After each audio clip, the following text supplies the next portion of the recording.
everyone, I'm Smriti Sinha here and welcome back to our channel Science Zone. Today you follow, tomorrow we lead. And if you are new to this channel, please hit the subscribe button given below. And if you have not watched the previous videos, you can click on the I button given above. And today we are going to continue with the same topic that we have started in the last class, that was the ionic equilibria. This is topic number 3 from Maharashtra State Board syllabus standard 12th, ionic equilibria. The topics to be covered in this chapter were these many. Out of this, we are already done with the few of the topics, and if you have missed those, you can click on the I button above and watch those videos. So we are already done with introduction, types of electrolyte, acids and bases, ionization of acids and bases, autoionization of water, pH scale, hydrolysis of salts. And today we are going to deal with buffer solution. So the topic for today is buffer solution. So buffer solution. For then what do we mean exactly by buffer solution? So buffer solution is defined as a solution which resists drastic change in pH when small amount of strong acid or strong base or water is added to it. तो एक ऐसा solution जिसमें pH change नहीं होता यदि आप small amount of strong acid डाल दोगे या strong amount of small base डाल दोगे या स्मॉल अमाउंट ऑफ वाटर डाल दोगे तो उससे पीएच उस सब सोल्यूशन का चेंज नहीं होगा. उस सोल्यूशन को हम कहेंगे बफर सोल्यूशन. आमतौर पे यदि लैब में आपको इलेक्ट्रोलाइट का सोल्यूशन लेंगे और उसका पीएच आप नाप लेंगे और उसके बाद आप उसमें यदि स्ट्रॉन्ग एसिड डालोगे तो उसका पीएच एसिडिक हो जाएगा, या फिर आप स्ट्रॉन्ग बेस डालोगे तो उसका जो पीएच है वो बेसिक हो जाएगा, या उसमें वाटर डालोगे तो भी पीएच में कुछ फ्लक्चुएशन होगा. बट बफर सोल्यूशन एक ऐसा सोल्यूशन है सिर्फ जिसमें पीएच का कोई चेंज नहीं होता यदि आप small amount of strong acid, strong base या वाटर डाल दो.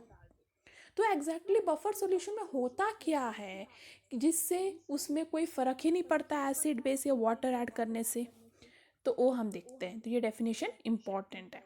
सो buffer solution is defined as a solution which resist, this word is important, okay, which resist drastic change in pH. So which resist drastic change in pH when small amount of strong acid or strong base or water is added to it. तो होता क्या है, पहले हम जाने के पहले कि बफर सॉल्यूशन में होता क्या है जिससे उसमें कोई फ़र्क ही नहीं पड़ता है एसिड या बेस डालने से, उसके पहले हमें अंडरस्टैंड करना होगा टाइप्स ऑफ बफर सॉल्यूशन. सो कितने टाइप्स ऑफ बफर सॉल्यूशन है? So there are basically two types of buffer solution, acidic buffer and basic buffer. Okay, so कितने type of buffer solution है? Acidic buffer and basic buffer. Acidic buffer solution is made up of weak acid and a salt of strong base. Okay, so जो buffer acidic buffer solution वो किससे बना रहेगा? Weak acid and it's salt with strong base. तो कोई भी एक weak acid लो और एक ऐसा सॉल्ट लो जिसमें वही एसिड प्रेजेंट है along with a strong base, तो उसे कहेंगे एसिडिक बफर सोल्यूशन. तो solution which is made up of weak acid and it's salt with strong base is called as acidic buffer solution. For example, a solution containing weak acetic acid along with its salt of sodium acetate. तो यहाँ पे weak acid कौन सा है? Acetic acid. और मैंने उस acid का सॉल्ट लिया है with strong base that is NaOH. तो NaOH स्ट्रॉन्ग बेस के साथ मैंने एसिटिक एसिड को ट्रीट किया तो मुझे मिला मेरा सॉल्ट सोडियम एसिटेट. और सोडियम एसिटेट के साथ यदि मैंने एसिटिक एसिड का सोल्यूशन लिया तो वो बन जाएगा acidic buffer. So for acidic buffer you need a weak acid with its salt with strong base. ठीक है। अब pH of acidic buffer is given by, तो pH of acidic buffer is given by pH equal to pKa plus log to the base 10 concentration of salt divide by concentration of acid. तो कितना salt present है आपके given solution में और कितना acid present है आपके गिवन सोल्यूशन में। तो हम इसकी बात करें तो कितना सोडियम एसिटेट प्रेजेंट है, कितना कॉन्सेंट्रेशन और कितना कॉन्सेंट्रेशन ऑफ एसिड प्रेजेंट है, उसे यदि आप डिवाइड करोगे और ये फार्मूले में डाल दोगे तो आपको मिल जाएगा pH ऑफ सोल्यूशन। और ये बहुत इंपॉर्टेंट फार्मूला है, आपको याद रखना है ये pH equal to pKa plus log to the base 10 concentration of salt divide by concentration of acid. तो जब भी आपको pH of acidic buffer find out करने को कहा जाएगा तो आप ये फॉर्मूला डालोगे। और कभी कभी pKa दिया रहता है, कभी pKa नहीं दिया रहता है। तो जब pKa दिया नहीं रहेगा तब आपको इस तरह से कैलकुलेट करना है, where pKa is equal to minus log to the base 10 Ka and Ka is provided. Okay, so dissociation constant आपको प्रोवाइडेड होगा और आपको कहा जाएगा कि pH of this buffer solution find out करो। तो आप क्या करोगे, pH equal to pKa plus log to the base 10 concentration of salt divided by concentration of acid and where pK is equal to minus log to the base 10 Ka और Ka क्या है, dissociation constant. इस तरह से आप pH of acidic buffer find out कर पाओगे। Next है बेसिक बफर सोल्यूशन। तो बेसिक बफर सोल्यूशन ऐसा सोल्यूशन है जिसमें वीक बेस प्रेजेंट है and it's salt of strong acid, just opposite of acidic buffer. तो बेसिक बफर में क्या होता है, वीक बेस प्रेजेंट होता है along with its salt with strong acid and this is called as basic buffer solution, just opposite that of the acidic buffer। तो यहाँ पे आप देख सकते हो एग्जाम्पल, बिग बेस लिया है हमने NH4OH और उसका सॉल्ट लिया है NH4Cl जो बना है NH4OH प्लस HCl से। तो ये NH4Cl NH4OH का ही सॉल्ट है with strong acid that is HCl। तो इसलिए ये दोनों का combination that is NH4OH plus NH4Cl makes basic buffer solution, क्योंकि इसमें बिग बेस प्रेजेंट है NH4OH और उसी का salt with strong acid that is NH4Cl present है। अब pOH of this basic buffer, तो एसिडिक के लिए हम pH वर्ड यूज़ करते हैं, बेसिक के लिए हम pOH वर्ड यूज़ करेंगे। तो pOH of the basic buffer is given by pOH equals to pKb plus log to the base 10 concentration of salt divided by concentration of base where pKb is equal to minus log to the 10 Kb। This formula is very similar to the pH formula, just यहाँ पे pH की जगह pOH होगा और Ka की जगह होगा Kb। तो ये फार्मूला आपको याद रखना है फॉर बेसिक बफर सोल्यूशन। जब आपको pH या pOH फाइंड आउट करने कहेंगे बेसिक बफर के लिए तब आप ये फार्मूला यूज़ करोगे, और जब pH कहा जाएगा एसिडिक बफर के लिए तब ये वाला फार्मूला। यहाँ पे Kb is the dissociation constant of base और यहाँ पे Ka था डिसोसिएशन कांस्टेंट ऑफ एसिड। और ये जो फार्मूला है, जो pOH एंड pH का जो फार्मूला है, इसे कहते हैं हेंडरसन हेल्सबाल्च इक्वेशन, क्योंकि ये साइंटिस्ट ने इसे फाइंड आउट किया था। Next, buffer action. तो ऐसा क्या होता है आपके गिवन सोल्यूशन में कि स्ट्रॉन्ग एसिड या स्ट्रॉन्ग बेस डालने के बाद भी आपके सोल्यूशन में pH चेंज नहीं होता, तो उसे कहते हैं buffer action. Let us understand this. तो उसके लिए हम पहले एक बफर सॉल्यूशन कंसीडर करेंगे made up of sodium acetate and acetic acid buffer. तो ये sodium acetate and acetic acid buffer कौन सा बफर हुआ, एसिडिक बफर, क्योंकि यहाँ पे salt of weak acid plus strong base है and plus weak acid present है। तो अभी हमने क्या लिया है, एक एसिडिक बफर लिया है जिसमें एक वीक एसिड प्रेजेंट है along with it salt of strong base that is sodium acetate plus acetic acid। अब यहाँ पे sodium acetate is a electrolyte which dissociates completely in water producing large amount of CH3CO2 negative। तो आपको पता है salt है, sodium acetate salt है और सॉल्ट हमेशा हमेशा completely डिसोसिएट होते हैं वाटर में। हमने ये प्रीवियस वाले वीडियोस में पढ़ा है कि जो भी सॉल्ट्स हैं वो हमेशा वाटर में डिसॉल्व करने के बाद कंप्लीटली डिसोसिएट होंगे, और इसलिए यहाँ पे सोडियम एसिटेट वाटर में डिसॉल्व करते ही कंप्लीटली डिसोसिएट होके बहुत ज़्यादा amount of CH3CO2 negative plus Na positive बनाएगा। अब इसके अंदर एसिटिक एसिड भी प्रेजेंट है आपके सॉल्यूशन में along sodium acetate, acetic acid भी प्रेजेंट है, बट एसिटिक एसिड है वीक एसिड, और आपको पता है weak acid does not dissociate completely, उनका डिसोसिएशन बहुत कम होता है, उनका डिग्री ऑफ डिसोसिएशन बहुत ही कम है। इसलिए इस सोल्यूशन में एसिटिक एसिड बहुत कम डिसोसिएटेड होगा और ज़्यादा amount of undissociated acetic acid होगा। मतलब अनडिसोसिएटेड मतलब CH3CO2H ज़्यादा होगा as compare to its dissociated form. तो अभी आपने क्या किया, एक बीकर में लिया है buffer solution of sodium acetate plus acetic acid, जिसमें से सोडियम एसिटेट कंप्लीटली डिसोसिएट होकर उसने बना दिया ये, और एसिटिक एसिड बहुत कम डिसोसिएट होता है, इसलिए ज़्यादातर वो CH3CO2H के फॉर्म में है। अब सपोज मैंने एक स्ट्रॉन्ग एसिड इस सोल्यूशन में डाला, ठीक है, अब मुझे देखना है स्ट्रॉन्ग एसिड और स्ट्रॉन्ग बेस का क्या अफेक्ट होता है मेरे बफर सोल्यूशन पे। तो सपोज मैंने एक स्ट्रॉन्ग एसिड इस सोल्यूशन में डाल दिया, तो स्ट्रॉन्ग एसिड सोल्यूशन में जाते ही क्या प्रोड्यूस करेगा, H+ आयंस। अब ये H+ आयंस जो स्ट्रॉन्ग एसिड प्रोड्यूस कर रहा है उसे कौन कंज्यूम कर लेगा, सोडियम एसिटेट का CH3CO2 नेगेटिव, क्योंकि ये सोल्यूशन में प्रेजेंट है, ठीक है, क्योंकि बफर सॉल्यूशन में मैंने सोडियम एसिटेट डाला था और सोडियम एसिटेट कंप्लीटली डिसोसिएट होकर उसने CH3CO2 नेगेटिव बहुत ज़्यादा बना लिया है, और एसिड डालते ही जो CH3CO2 नेगेटिव जो बना है वो H+ के साथ रिएक्ट करके उसे कंज्यूम कर लेगा, करेक्ट। तो इससे क्या होगा कि H+ का कोई अफेक्ट ही नहीं होगा आपके सोल्यूशन में, क्योंकि वो जो भी H+ आपने डाला है, स्ट्रॉन्ग एसिड क्या प्रोड्यूस करता है, H+, जिससे आपका pH चेंज हो सकता है, पर जो भी आपने H+ डाला है वो तो CH3CO2 नेगेटिव ने कंज्यूम कर लिया, तो कोई फ़र्क पड़ा नहीं। अब सपोज मैंने स्मॉल अमाउंट ऑफ बेस डाला, अब एसिड डाल के देखा कोई फ़र्क नहीं पड़ा, अब मैं small amount of strong base डालूंगी जो OH- आयन जिसमें होगा। अब ये OH- आयन इसके अंदर जाते ही रिएक्ट करेगा अनडिसोसिएटेड CH3CO2H के साथ। तो जो एसिटिक एसिड प्रेजेंट है बफर सोल्यूशन में, वो भले ही वीक एसिड है पर वो एसिड है, और वो बेस के साथ तुरंत रिएक्ट कर लेगा OH- के साथ, और OH- को कंज्यूम कर लेगा।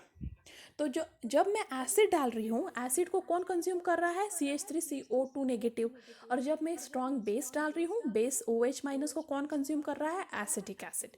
तो इसका हम लोग कंक्लूजन रिएक्शन में ऐसे लिख सकते हैं, CH3CO2 negative plus H+ gives acetic acid, and acetic acid plus OH- यदि मैं बेस डालूँ तो बन जाता है एसिटिटाइन।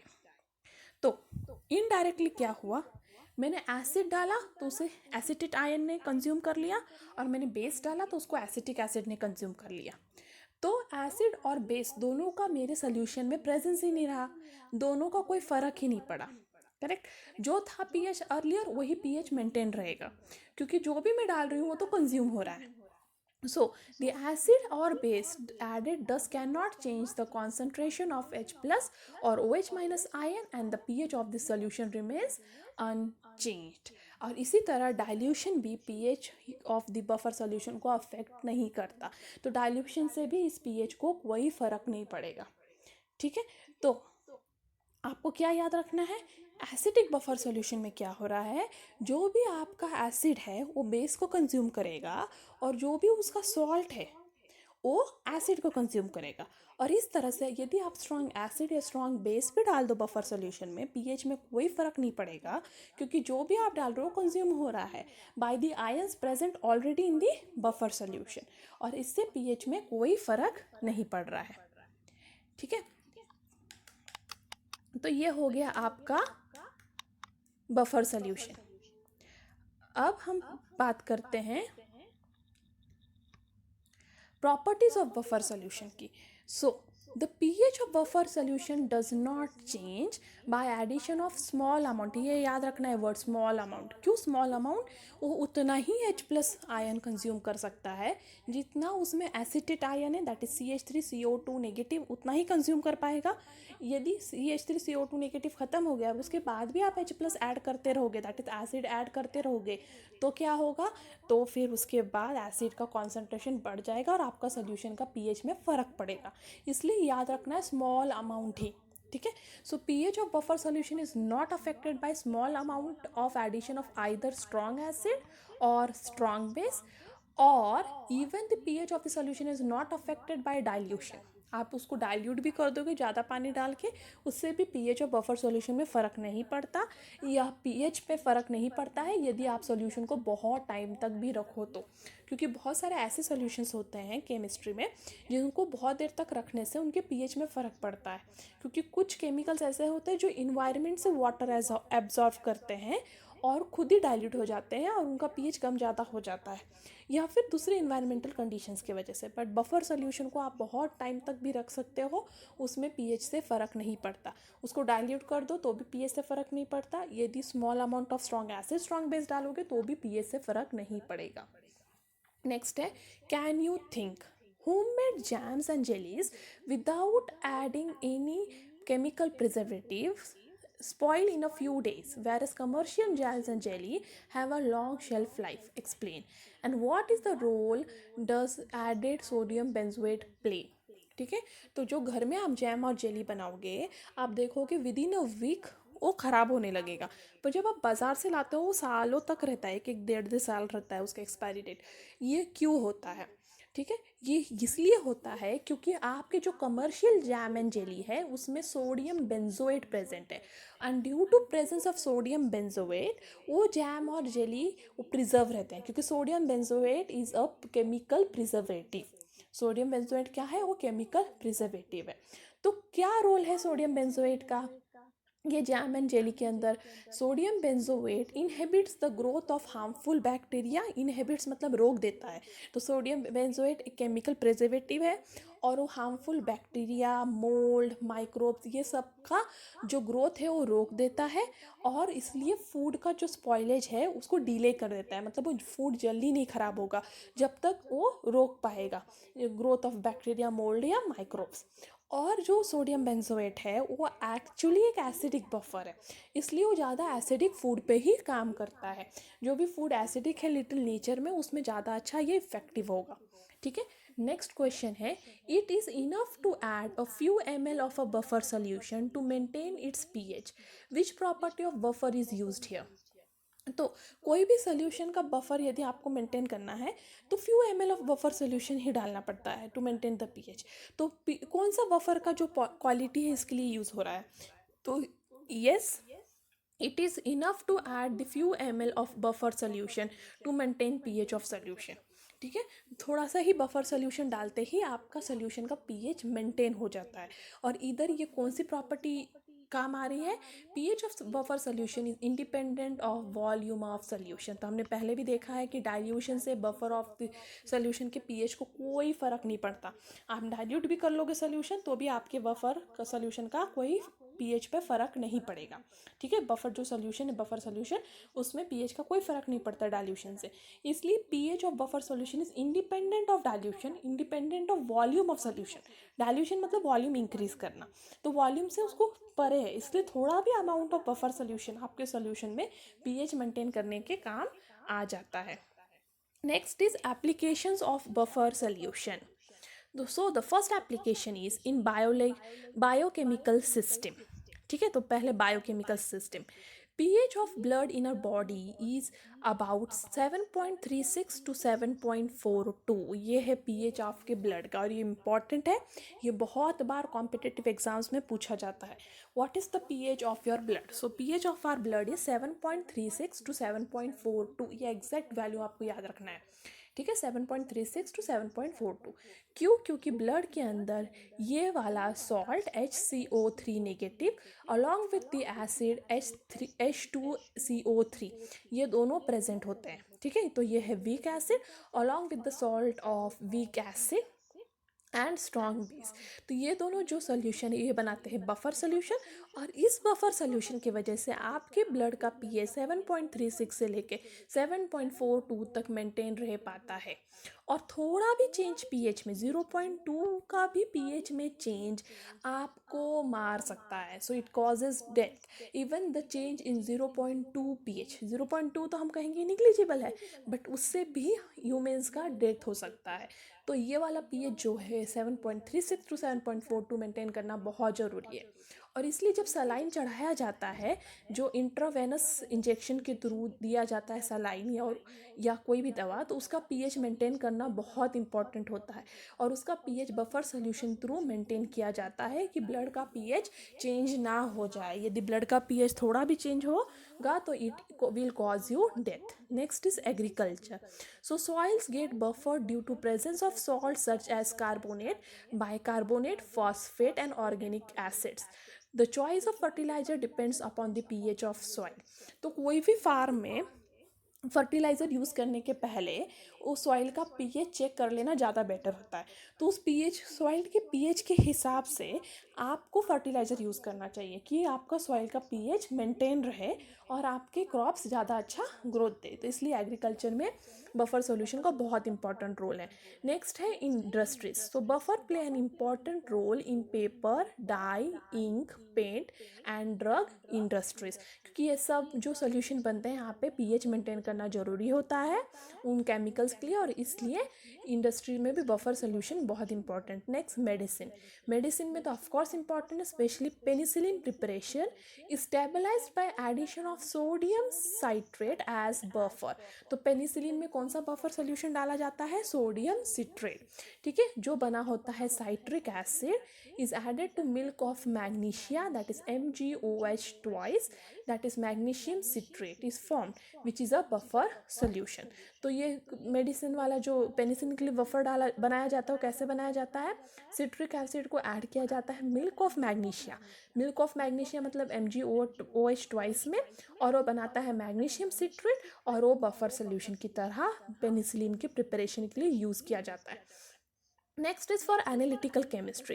So the qualitative analysis, a pH of 8 to 10 is required for precipitation of cations of group 3A. ठीक है, तो इनऑर्गेनिक केमिस्ट्री में या एनालिटिकल केमिस्ट्री में जो भी केमिकल्स होते हैं, जो सॉल्ट्स होते हैं, वो है ना वेरियस ग्रुप में डिवाइडेड होते हैं. ठीक है, और वो ग्रुप के बेसिस पे उनको डिस्टिंग्विश करके प्रेसिपिटेट करके सेपरेट आउट किया जाता है मिक्सचर से. तो जो ग्रुप 3A वाला जो सॉल्ट है, यदि आपको उसको प्रेसिपिटेट करना है, मिक्सचर में से अलग करना है, तो आपके सोल्यूशन को 8 से 10 pH के बीच में होना बहुत ज़रूरी है. नहीं तो ग्रुप 3 के एलिमेंट्स जो सॉल्ट है वो प्रेसिपिटेट आउट नहीं होते. और उसके लिए pH मेंटेन करने के लिए आपको ये वाला सोल्यूशन यूज़ करना पड़ता है, NH4OH प्लस NH4Cl बफर. ये वाला बफर सोल्यूशन ही आपका वो pH मेंटेन करता है और आप qualitative analysis for group 3 elements कर पाओगे. नेक्स्ट है question, some problems. So first is calculate the pH of buffer solution containing 0.05 molar NaF. देखो 0.05 मोलर NaF पर लीटर एंड 0.015 मोलर HF. ठीक है, तो आपके ये देखो ये सॉल्ट है NaF, Na plus F minus, तो ये सॉल्ट हो गया. तो सॉल्ट का आपको कॉन्सेंट्रेशन गिवन है, और ये आपका एसिड हो गया, तो एसिड का भी आपको कॉन्सेंट्रेशन गिवन है और Ka प्रोवाइडेड है. देखो मैंने बताया था, कभी कभी वो pK देते हैं, कभी Ka देते हैं. जब वो Ka देंगे तो आपको Ka से pK निकालना है और pK से pH निकालना है. ठीक है, इसलिए वो फार्मूला मैंने कहा था इम्पॉर्टेंट है. तो कैलकुलेट द pH यहाँ पे, तो हमें डिटरमाइन क्या करना है? pH गिवन क्या है? K and concentration of salt plus concentration of acid.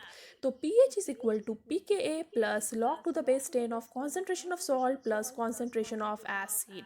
तो ये वाला फार्मूला जल्दी से इंपॉर्टेंट है, नोट डाउन करो और जल्दी से लर्न कर लो, क्योंकि ये आपको बहुत सारे प्रॉब्लम सॉल्व करने के लिए हेल्प करेगा. ठीक है, तो pH equal to pK plus log to the base 10 of concentration of salt divide by concentration of acid, और pK का फार्मूला क्या है? Is equal to minus log to the base 10 of Ka. Ka मुझे पता है, यहाँ पे value substitute करूँगी. log to the base 10 of 10 raise to minus 4 is 4, तो 4 बाहर आ गया, minus log to the base 10 of 7.2. log to the base 10 of 7.2 सब यहाँ पे वैल्यू फाइंड आउट किया मैंने, लॉग टेबल से इंसर्ट किया, और 4 माइनस ये वैल्यू हो गया 3.1427. So this is the pKa of the given solution. मेरे पास कॉन्सेंट्रेशन ऑफ सॉल्ट है salt was NaF, तो concentration of salt हो गया 0.05. concentration of acid is HF, so therefore concentration of acid हो गया 0.015 मोलर. अब ये सारे वैल्यूज आप सब्स्टिट्यूट करोगे आपके फॉर्मूला में.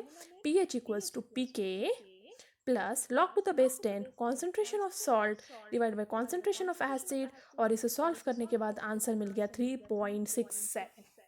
तो ये है pH of my given solution. Next है calculate the pH of buffer solution composed of 0.1 molar weak base. ठीक है, अब देखो वीक बेस दिया है, उसका कॉन्सेंट्रेशन दिया है, और उसका सॉल्ट का भी कॉन्सेंट्रेशन दिया है 0.2 मोलर ऑफ इट्स सॉल्ट. आपके पास KB भी गिवन है 1.8 इंटू 10⁻⁻5. अब गौर से देखो सब कुछ. कॉन्सेंट्रेशन ऑफ वीक बेस दिया है, कॉन्सेंट्रेशन ऑफ इट्स सॉल्ट दिया है, KB दिया है. फाइंड आउट करने क्या कहा है, pH.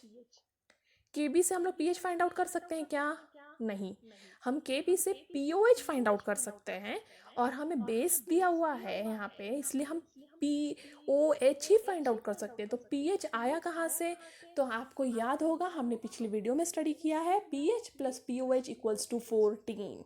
तो फाइनली हम लोग पहले क्या फाइंड आउट करेंगे, POH, क्योंकि KB यूज़ करके या कॉन्सेंट्रेशन ऑफ बेस यूज़ करके हम लोग pH नहीं फाइंड आउट कर सकते. तो पहले हमको POH फाइंड आउट करना होगा, और वो वाली फॉर्मूला में where is pH plus POH equal to 14 में सब्स्टिट्यूट करके हमें pH मिलेगा. इसलिए एग्जाम में एकदम जल्दी जल्दी में ये क्वेश्चन देख के गड़बड़ नहीं करना. यहाँ पे pH दिया है और प्रोवाइडेड क्या है, KB. मतलब पहले आपको क्या फाइंड आउट करना पड़ेगा, POH. So pH of the solution is POH equal to pKb plus log to the base 10 concentration of salt divided by concentration of base. तो इससे इस फॉर्मूले से आपको मिल जाएगा आपका POH. और pKb का फॉर्मूला है pKb equals to minus log to the base 10 KB, और KB का वैल्यू यहाँ पे सब्स्टिट्यूट करोगे. Log to the base 10 is 5 को अलग कर लिया, minus log to the base 10 1.8, और इसको सॉल्व किया मैंने लॉग टेबल में से, तो मुझे आंसर मिला 4.7447. कॉन्सेंट्रेशन ऑफ सॉल्ट दिया हुआ है 0.02. Concentration of, this is not acid, concentration of base. ठीक है, ये बेस है. यहाँ पे टेक्स्ट बुक में थोड़ी सी गलती है, इसे आप करेक्ट कर लोगे. यहाँ पे कॉन्सेंट्रेशन ऑफ बेस चाहिए. Concentration of base is given 0.1 molar.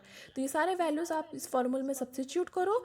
तो POH equals to pKb plus log to the base 10 of concentration of salt divided by concentration of base, and you will get your answer 5.0457. पर ये क्या मिला मुझे, POH. पूछा क्या है, pH.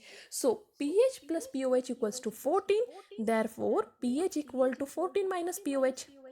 14 minus 5.0457, और उससे आंसर मिल गया मुझे 13.95, which is nearly equal to 13.95. और ये हो गया मेरा pH of given basic buffer solution. और इस तरह से आप pH and POH find out कर सकते हो कोई भी बफर सोल्यूशन का. So that's all for today. Thank you. Any doubt, any comment, any suggestion, you are free to do that on askyadoubts04@gmail.com. If you have liked my video, please give me a thumbs up, share this video to more and more of your friends. And before departing, the science of today is the technology of tomorrow. And that's all for today. Thank you. Stay tuned.